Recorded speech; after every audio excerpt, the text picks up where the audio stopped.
Puji nama Tuhan. Shalom jemaat dikasih Tuhan. Shalom. Shalom. Pagi hari ini kita bersyukur kepada Tuhan. Amin. Dalam perayaan ibadah kenaikan Tuhan Yesus kita percaya Tuhan akan mencurahkan rohnya dalam kehidupan kita, keluarga kita, bahkan dalam setiap hal yang kita kerjakan. Amin. Mari Bapak Ibu dikasih Tuhan, sebelum kita mulai ibadah kita satukan hati, kita mau berdoa. Kami bersyukur Tuhan pagi hari ini buat kebaikan-Mu dalam kehidupan kami Bapa. Kami sungguh bersyukur Tuhan atas kasih setia-Mu yang melimpah dalam kehidupan kami Tuhan. Hari ini Tuhan kami bersyukur Engkau naik menyediakan tempat bagi kami Tuhan. Dalam perayaan ini Tuhan kami percaya Tuhan Yesus, Engkau akan mencurahkan Roh Kudus-Mu atas setiap kami Tuhan. Dan Roh Kudus-Mu yang akan menuntun kehidupan kami Bapa dalam setiap langkah kami Tuhan. Bapa, terima kasih buat pagi hari ini. Engkau membuktikan bahwa Engkau Allah yang hidup dan Engkau naik ke surga. Terima kasih Tuhan Yesus, terima kasih Roh Kudus. Biarlah setiap pujian kami Tuhan naikkan pagi-Mu pada pagi hari ini Tuhan Yesus. Dimuliakan nama-Mu Tuhan, ditinggikanlah Engkau atas setiap puji-pujian kami Tuhan Yesus. Setiap kami umat-Mu Tuhan datang dengan sendak, dengan kerendahan hati kami Tuhan. Kami menaikkan syukur kami. Terima kasih Bapa. Terpuji nama-Mu Tuhan pagi hari ini. Di dalam nama Yesus kami berdoa dan mengucap syukur. Haleluya. Amin. Berikan tepuk tangan buat Tuhan Yesus. Haleluya. Tuhan akan mencurahkan rohnya atas kehidupan kita. Amin. Haleluya. Mari kita sama-sama tepuk tangan jemaat yang di Tuhan. Yang di rumah-rumah, bahkan dimanapun kita memuji Tuhan Yesus.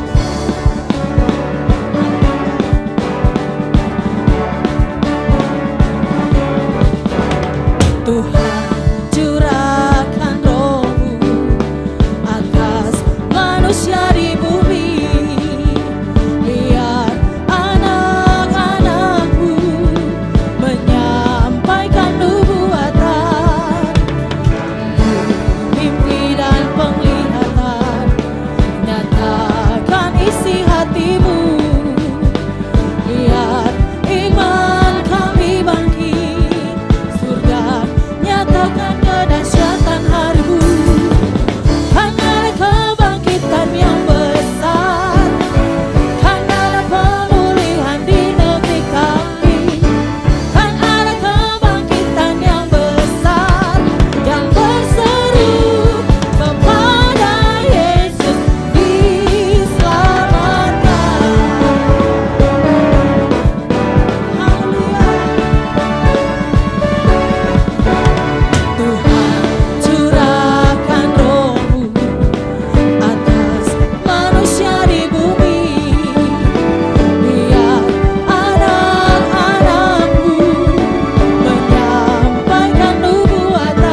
kasih Tuhan Yesus. Terima kasih buat kebaikan-Mu Tuhan. Terima kasih buat roh-Mu yang manis. Terima kasih Tuhan. Haleluya Yesus. Ya Roh Kudus,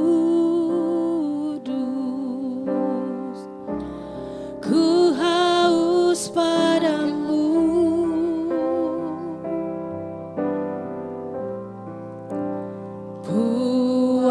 Puaskan sekarang kerinduanku.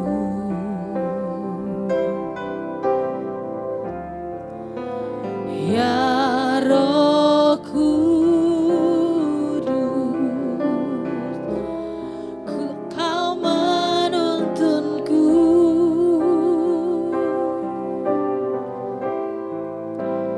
Pimpin langkahku, ku taat selalu. Nyatakan kemuliaan-Mu Tuhan. Nyatakan kemuliaan-Mu di tempat ini ya Tuhan Allahku. Beriku belas kasihan-Mu.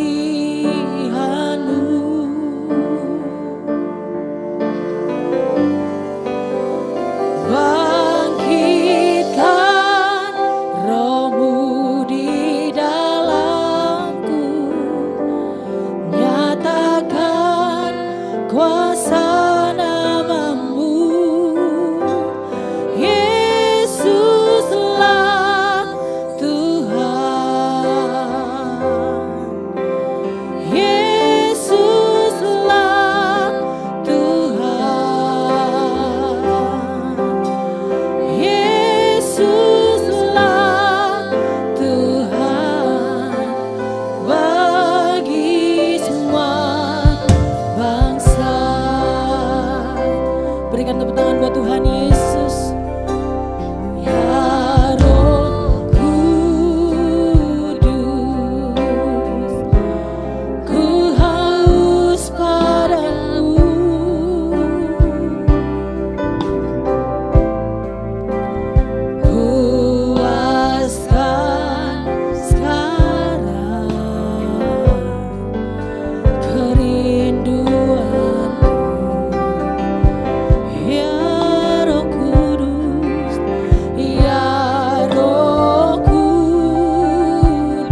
Tuhan. Haleluya. Haleluya. Nyatakan. Amin Tuhan. Di tempat ini Allahku beriku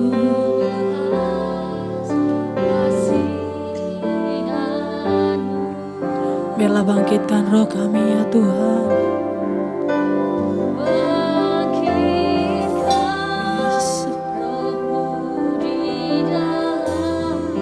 Amin. Nyatakan kuasa namamu.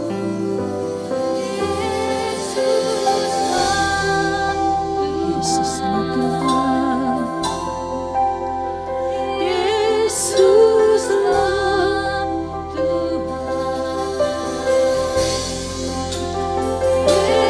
Yesuslah Tuhan. Mari angkat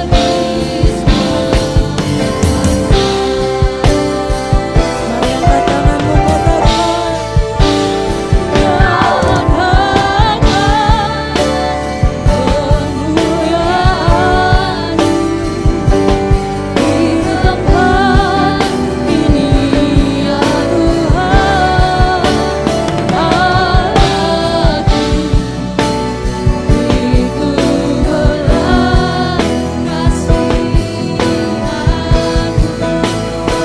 Bangkitkan roh-Mu Tuhan. Roh-Mu di dalamku. Nyatakan kuasa namamu. Yesuslah Tuhan. Yesuslah Tuhan.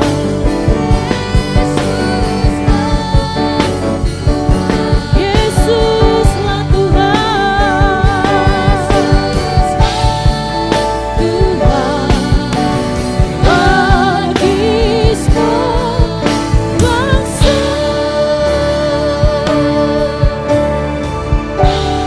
Dengan tepuk tangan buat Tuhan Yesus. Sorakan haleluya. Terima kasih Tuhan. Haleluya.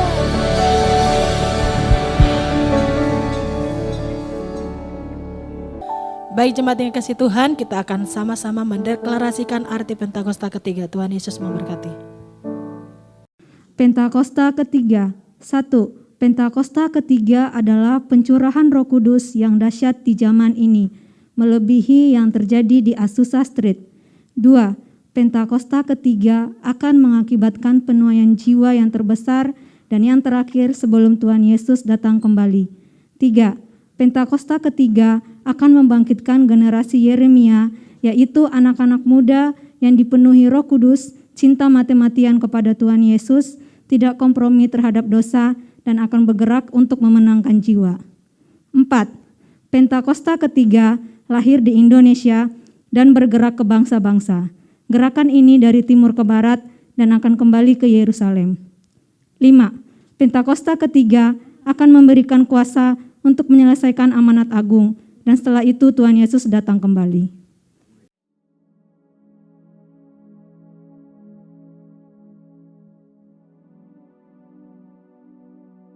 Shalom semuanya. Pada tanggal 4 September 2023, kita merayakan hari ulang tahun GBI Jalan Jenderal Gatot Subroto yang ke-35. Haleluya! Sekitar 38 tahun yang lalu, seorang hamba Tuhan dari Belanda, yaitu Pendeta Schenk, dan misionaris Indonesia, Pendeta Damaris, bernubuat bahwa saya akan dipakai Tuhan untuk menjadi alatnya untuk merestorasi Pondok Daud. Sekarang gereja yang saya pimpin, DNA-nya adalah restorasi Pondok Daud. Kisah Para Rasul 15 ayat 16 dan 17 berkata, "Kemudian aku akan kembali dan membangunkan kembali Pondok Daud yang telah roboh, dan reruntuhannya akan kubangun kembali dan akan kuteguhkan. supaya semua orang lain mencari Tuhan, dan segala bangsa yang tidak mengenal Allah yang kusebut milikku. Demikianlah firman Tuhan yang melakukan semuanya ini. Di sini Tuhan berkata bahwa Dia akan kembali dan akan merestorasi Pondok Daud supaya terjadi kebangunan rohani dan penuaian jiwa besar-besaran. Apa yang dimaksudkan dengan Pondok Daud? Pondok Daud adalah pondok dari tenda yang dibuat oleh Daud. Di dalamnya ada tabut Allah. Dan ada orang yang memuji dan menyembah Tuhan. Jumlah pemuji 288 orang.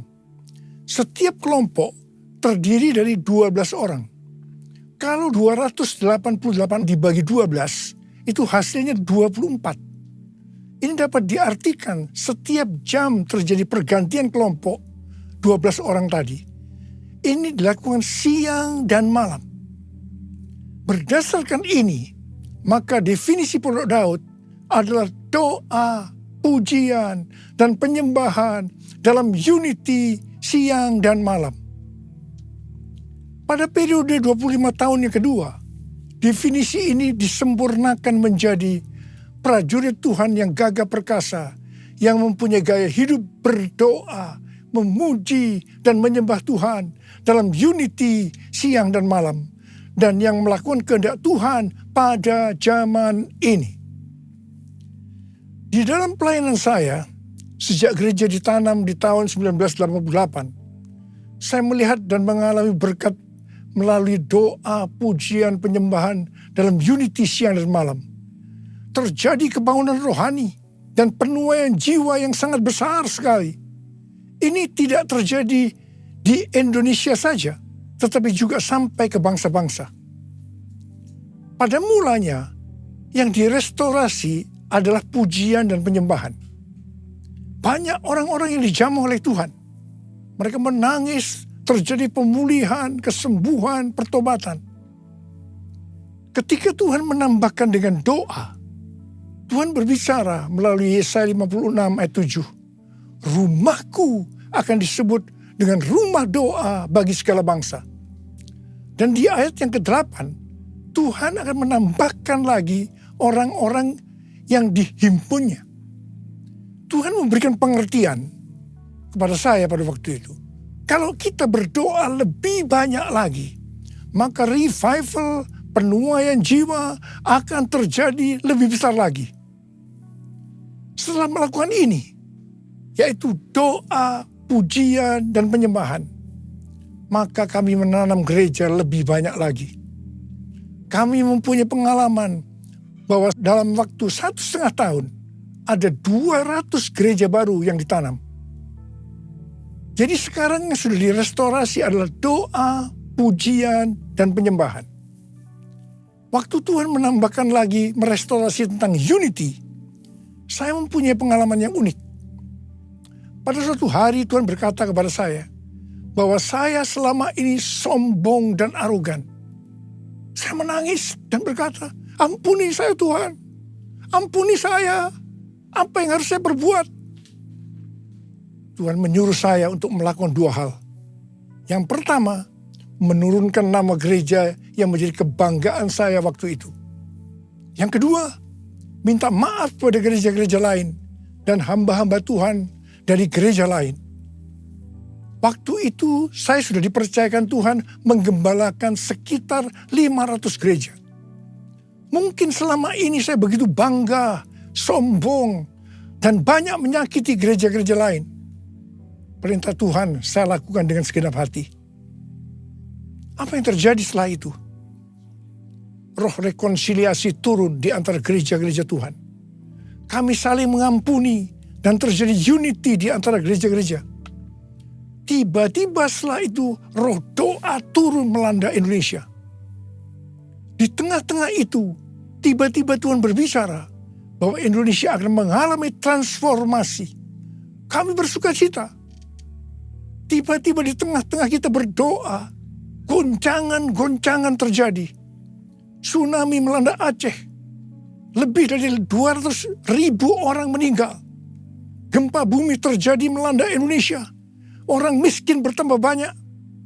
Kami berteriak, Tuhan, katanya akan terjadi transformasi. Mengapa terjadi seperti ini? Tuhan tidak menjawab. Tetapi yang jelas, terjadi banyak pertobatan. Di tengah-tengah kondisi seperti itu, saya diperintahkan oleh Tuhan untuk mengadakan Healing Movement Crusade atau yang disingkat dengan HMC. HMC ini dimulai tahun 2006 dan berakhir tahun 2019. Selama 13 tahun, saya mengadakan HMC sebanyak 318 kali. Kebanyakan di lapangan terbuka. HMC yang dilakukan ini sesuai dengan yang dikatakan oleh Chuck Pierce yang bernubuat untuk saya pada waktu itu. Yaitu caranya lain. Caranya berbeda. Jadi setiap kali HMC, kami banyak berdoa, memuji dan menyembah Tuhan dalam unity. Saya diperkenankan oleh Tuhan untuk melihat dan mengalami apa yang dilakukan oleh Tuhan Yesus 2000 tahun yang lalu. Orang buta melihat, orang lumpuh berjalan, orang tuli mendengar, dan kepada orang-orang miskin diberitakan kabar baik. Melalui HMC banyak jiwa-jiwa yang bertobat. Revival dan penuaian jiwa terjadi besar-besaran. Haleluya! Yesus, aku percaya.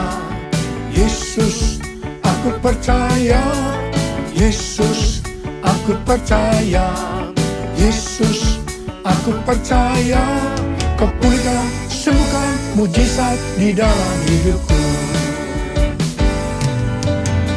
Yesus, aku percaya. Yesus, aku percaya. Yesus, aku percaya. Yesus, aku percaya. Kau pulihkan, sembuhkan, mujizat di dalam hidupku. Haleluya. Haleluya. Haleluya. Terpujilah Tuhan. Haleluya. Haleluya. Haleluya. Haleluya.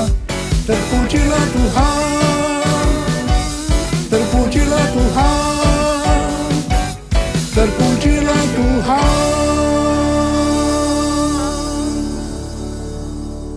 Setelah Tuhan merestorasi Pondok Daud, yaitu doa, pujian, dan penyembahan dalam unity siang dan malam, banyak menara-menara doa yang didirikan. Ternyata restorasi Pondok Daud adalah untuk mempersiapkan Pentakosta yang ketiga. Awal tahun 2009, Tuhan berbicara sesuatu yang sangat serius kepada saya. Aku datang segera. Saya bertanya, Tuhan, apa yang akan Tuhan kerjakan dan apa yang harus kami lakukan? Pertengahan tahun 2009, Tuhan baru menjawab, aku akan mencurahkan rohku. Aku akan mencurahkan rohku, kata Tuhan. Akan terjadi seperti Yoel 2 ayat 28 sampai dengan 32. Akan ada 3 tanda waktu Roh Kudus dicurahkan. Tanda pertama, anak-anak, pemuda, orang tua akan dipakai Tuhan secara luar biasa. Haleluya. Tanda kedua, mujizat akan terjadi luar biasa. Dan tanda yang ketiga, goncangan-goncangan juga akan terjadi luar biasa. Melalui 3 tanda ini, maka ayat 32 akan digenapi. Yaitu akan banyak orang yang berseru kepada nama Tuhan. Dan mereka yang berseru kepada nama Tuhan akan diselamatkan. Akan terjadi revival dan penuaian jiwa besar-besaran.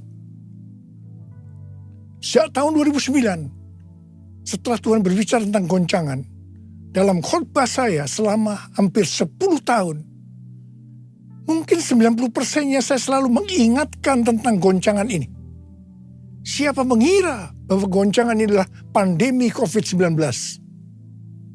Tahun 2009 juga merupakan 100 tahun nubuatan dari William Seymour, yaitu pada tahun 1909, yang mengatakan bahwa 100 tahun ke depan akan ada pencurahan Roh Kudus yang melebihi dari Azusa Street, dan akan terjadi di banyak tempat. Gerakan ini bahkan tidak akan berhenti sampai Tuhan Yesus datang kedua kalinya. Di tahun 2009 itu juga, saya bertemu dengan Billy Wilson yang mengajak saya menjadi pembicara pada Empower 21 di Oral Roberts University, Tulsa, tahun 2010. Saya bertanya, apa itu Empower 21? Pengertian yang saya tangkap pada waktu itu adalah tentang next gen dan apa yang akan Roh Kudus kerjakan 100 tahun ke depan. Pada tahun 2006 ada peringatan Azusa Street Revival yang ke 100 tahun. Di sini berbicara tentang apa yang Roh Kudus sudah kerjakan selama 100 tahun. Saudara, ini pas dengan apa yang saya dapatkan dari Tuhan tentang pencurahan Roh Kudus. Sehingga saya ikut dalam kegerakan ini, yaitu Empower 21 sampai hari ini. Selesai Empower 21 di Tulsa tahun 2010, Billy Wilson datang kepada saya dan berkata, Tuhan berbicara bahwa konferensi Empower 21 yang kedua di luar Amerika itu di Indonesia. Saya langsung menjawab, oke. Empower 21 di Indonesia diadakan di SICC pada tahun 2011. Tahun 2013, konferensi Empower 21 diadakan lagi di SICC Indonesia. Pada saat itu, Tuhan berbicara bahwa Roh Kudus yang akan dicurahkan itu adalah Pentakosta yang ketiga.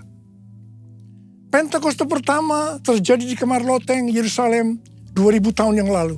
Pentakosta kedua terjadi di Azusa Street pada tahun 1906. Istilah Pentakosta kedua ini bukan saya yang mendapatkan, tetapi oleh yang pertama Frank Bartleman yang menyebutkan bahwa Azusa Street Revival merupakan Pentakosta kedua yang adalah duplikasi Pentakosta pertama yang dicatat dalam Kisah Para Rasul pasal 2. Frank ini menghadiri pertemuan doa di Azusa pada tahun 1906 sampai 1908. Istilah Pentakosta kedua ini juga dituliskan oleh Journal of Pentecostal Theological Supplement Series. Di situ disebutkan, Jalan Azusa digambarkan sebagai lokasi paling berpengaruh untuk Pentakosta kedua atau hujan akhir, pencurahan baptisan Roh Kudus. Yang ketiga, Australian Record, volume 39 nomor 19 tertanggal 13 Mei 1935 memuat sebuah artikel yang judulnya The Second Pentecost Will Be Even Greater Than the First. Dan yang keempat, David Wesley Mylan pada tahun 1910 menyatakan dalam buku The Lateran Covenant bahwa Pentakosta yang pertama memulai gereja, tubuh Kristus, dan Pentakosta yang kedua menyatukan dan menyempurnakan gereja untuk kedatangan Tuhan. Tahun 2015 di Empower 21 di Yerusalem, saya juga berbicara tentang Pentakosta ketiga ini.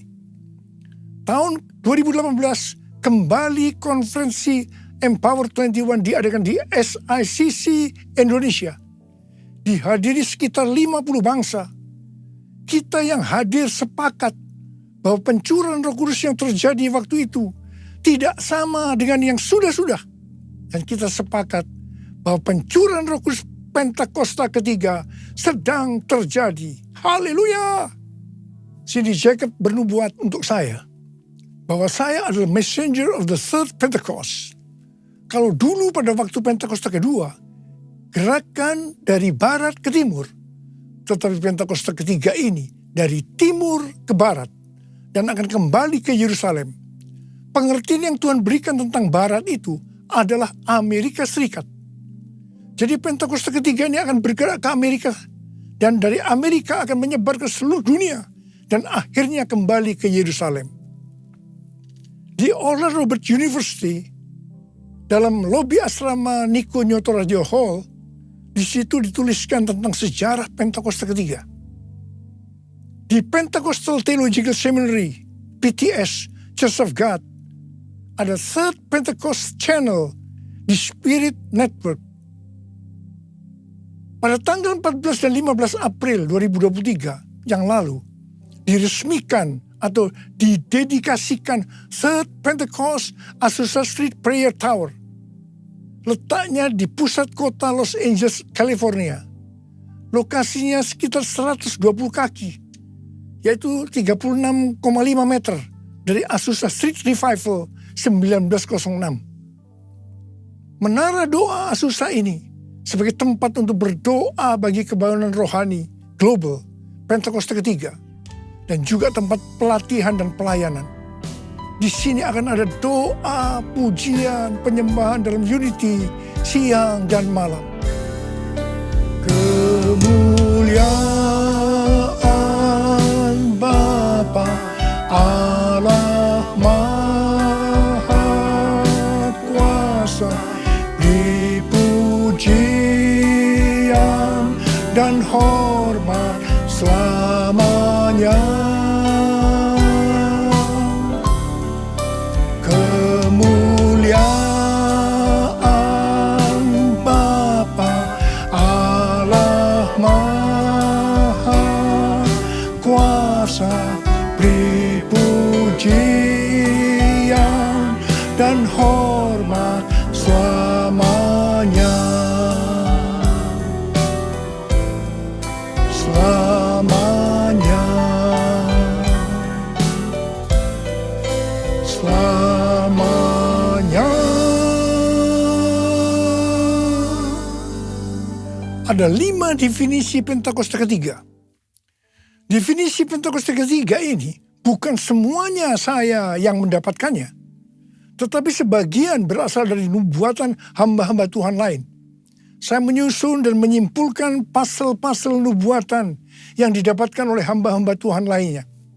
Bagian saya adalah Tuhan berbicara bahwa pada hari-hari ini, sebelum Tuhan Yesus datang kembali, Tuhan akan mencurahkan rohnya, dan namanya adalah Pentakosta yang ketiga. 5 definisi Pentakosta ketiga. Yang pertama, Pentakosta ketiga adalah pencurahan Roh Kudus yang dahsyat di zaman ini, melebihi yang terjadi di Azusa Street. Pentakosta ketiga akan mengakibatkan penuhan jiwa yang terbesar dan yang terakhir sebelum Tuhan Yesus datang kembali. 2 definisi ini adalah nubuatan William Seymour tahun 1909. Yang ketiga, Pentakosta ketiga akan membangkitkan generasi Yeremia, yaitu anak-anak muda yang dipenuhi dengan Roh Kudus, cinta mati-matian kepada Tuhan Yesus, tidak kompromi terhadap dosa, dan akan bergerak memenangkan jiwa. Ini penglihatan Russell Evans dari Planet Shaker Church Melbourne tahun 2017. Dan yang keempat, Pentakosta ketiga lahir di Indonesia dan akan bergerak ke bangsa-bangsa. Gerakan ini dari timur ke barat dan akan kembali ke Yerusalem. Ini nubuatan dari Cindy Jacobs pada konferensi Empower 21 di SICC tahun 2018. Yang kelima, Pentakosta ketiga akan memberikan kuasa untuk menyelesaikan amanat agung, dan setelah itu Tuhan Yesus datang kembali. Ini adalah pernyataan dari Tim Hill sebagai Ketua Umum Church of God. Api Pentakosta menyala, api Pentakosta menyala, api, api, api, api, api, api Pentakosta ketiga. Api Pentakosta menyala, api Pentakosta menyala, api, api, api, api, api, api Pentakosta ketiga. Api Pentakosta ketiga. Api Pentakosta ketiga. Sejak tahun 2013, Empower 21 mempunyai visi bahwa setiap orang akan mengalami perjumpaan secara otentik dengan Tuhan Yesus melalui kuasa dan hadirat Roh Kudus pada Pentakosta 2033. Rick Warren memberikan pengertian bahwa tahun 2033 adalah goal untuk penyelesaian amanat agung. Demikian juga dengan Nicky Gamble. Pada tanggal 21 sampai dengan 24 Juni 2023, ada acara Empower 21 di Amsterdam yang temanya adalah Everyone.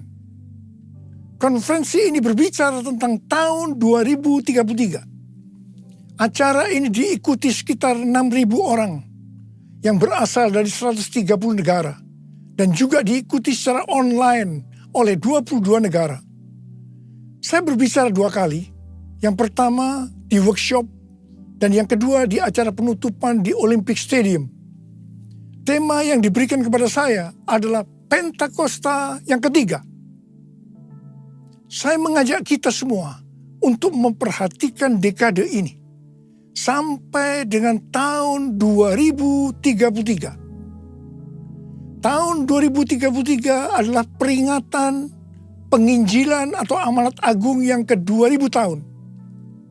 Peringatan kematian, kebangkitan, dan kenaikan Tuhan Yesus ke sorga yang ke-2000 tahun. Dan juga peringatan pencurahan Roh Kudus yang berarti ini peringatan ulang tahun gereja yang ke-2000 tahun. Saya tidak mengatakan bahwa tahun 2033 Tuhan Yesus pasti datang. Sebab ini tidak alkitabiah. Tetapi yang saya katakan bahwa tahun 2033 Tuhan Yesus bisa datang. Ini alkitabiah. Sesuai dengan Matius 24 ayat 14 dikatakan, kalau amanat agung selesai, baru setelah itu Tuhan Yesus datang kembali. Misalnya di tahun 2033 amanat agung itu selesai, baru setelah itu tiba kesudahannya.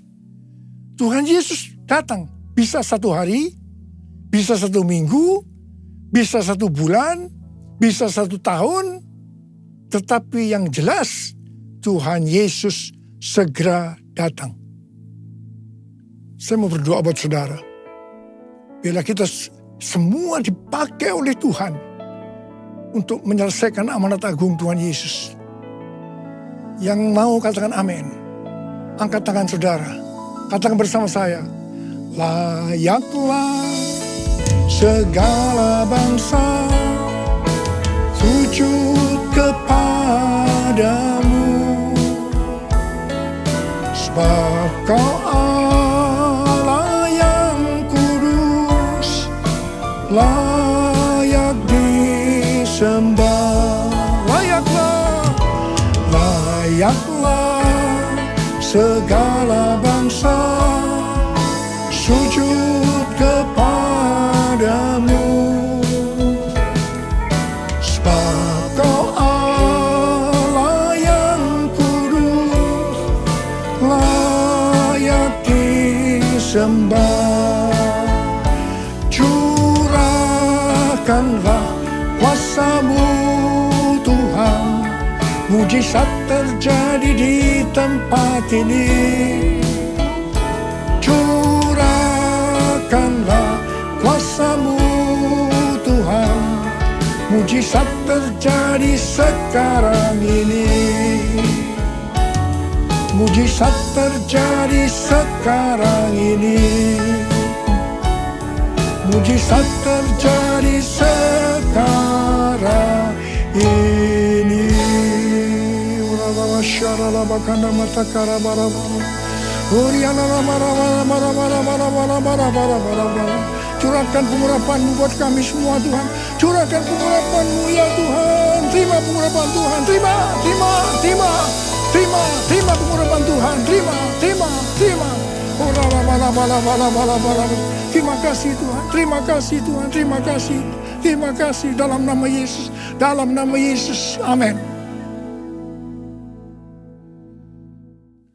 Mari saudara-saudara, kita akan masuk dalam perjamuan kudus. Kita akan mengingat ayat ini. Sebab setiap kali kamu makan roti ini dan minum cawan ini, kamu memberitakan kematian Tuhan sampai Ia datang. Perjamuan kudus adalah perjamuan Tuhan Yesus sendiri. Setiap kali kita masuk dalam perjamuan kudus, Tuhan Yesus selalu berkata, biarlah ini menjadi peringatan akan daku. Karena itu mari arahkan hati kita kepada kebaikan Tuhan. Kita akan mengingat kebaikan Tuhan. Supaya kita lebih mengasihi Tuhan Yesus. Kita lebih mengasihi satu dengan yang lain. Mari tundukkan kepala. Bapa, siapakah kami sebelum kami mengenal Engkau? Kami semua orang berdosa. Upah dosa adalah maut, mati. Tapi Engkau yang tidak berdosa telah dijadikan dosa oleh karena kami. Engkau harus turun dari sorga mulia, mati ganti kami dengan penderitaan yang luar biasa. Sungguh betapa baiknya Engkau Tuhan. Engkau jadikan kami sebagai anak-anak-Mu. Engkau berkati, Engkau tuntun, Engkau bela, Engkau lindungi, Engkau sembuhkan kami. Itu Engkau ya Abah. Itu Engkau. Tuhan akan memberkati kita melalui perjamuan kudus. Tapi Tuhan mau kita makan dan minum dengan cara yang benar. Karena itu sekarang masing-masing berdoa. Introspeksi. Jangan menyimpan dosa. Kalau ada dosa yang Tuhan ingatkan, minta ampun. Langsung minta ampun pada Tuhan. Langsung minta ampun. Ya Tuhan, ampuni. Ampuni kami Tuhan. Ampuni kami. Ampuni kami. Ya Tuhan. Ya Tuhan. Ampuni kami. Layakkan kami untuk masuk dalam perjamuan kudus. Terima kasih Abah. Terima kasih. Kami akan masuk dalam perjamuan kudus dengan hati yang penuh ucapan syukur. Dalam nama Yesus kami berdoa. Amin. Sekarang mari angkat roti di tangan kanan kita tinggi-tinggi. Sebab apa yang telah kuteruskan kepadamu telah aku terima dari Tuhan. Yaitu bahwa Tuhan Yesus pada malam waktu ia diserahkan mengambil roti. Dan sesudah itu ia mengucap syukur atasnya. Ia memecah-mecahkannya dan berkata, inilah tubuhku yang diserahkan bagi kamu. Perbuatlah ini menjadi peringatan akan aku. Saudara dikasihi Tuhan, bukankah roti yang kita pecah-pecahkan ini adalah persekutuan kita dengan tubuh Kristus? Mari kita makan dalam nama Yesus.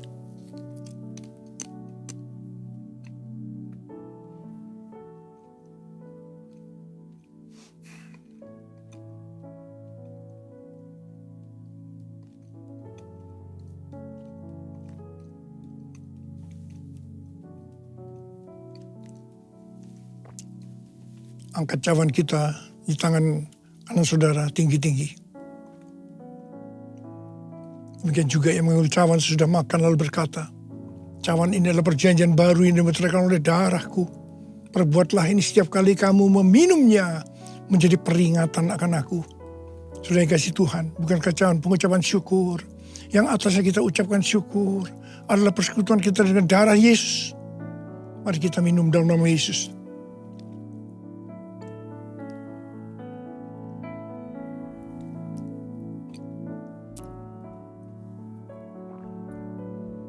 Ucapan syukur dan terima kasih dengan suara. Tuhan terima kasih ya Tuhan. Terima kasih ya Tuhan. Terima kasih ya Abah. Terima kasih. Marah. Angkat tangan saudara. Bapa, Kau sudah menyembuhkan yang sakit. Kau membebaskan yang terikat. Kau menghibur yang susah. Kau menguatkan yang lemah. Engkau memberikan pengharapan yang baru bagi yang datang dengan putus pengharapan. Terima kesembuhan, terima pemulihan. Terima. Terima kasih Yesusku. Terima kasih Yesusku. Puji syukur hanya bagi Tuhanku. Terima kasih Yesusku. Terima kasih Yesusku. Puji syukur hanya bagi Tuhanku. Terima kasih Tuhan. Terima kasih Yesusku. Terima kasih Yesusku. Puji syukur hanya bagi Tuhanku. Terima kasih Yesusku. Terima kasih Yesusku. Puji syukur hanya bagi Tuhanku.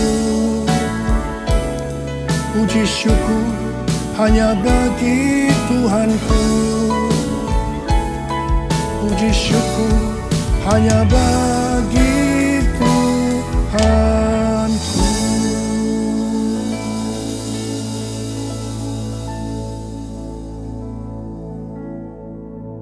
Sekarang terimalah berkat Tuhan.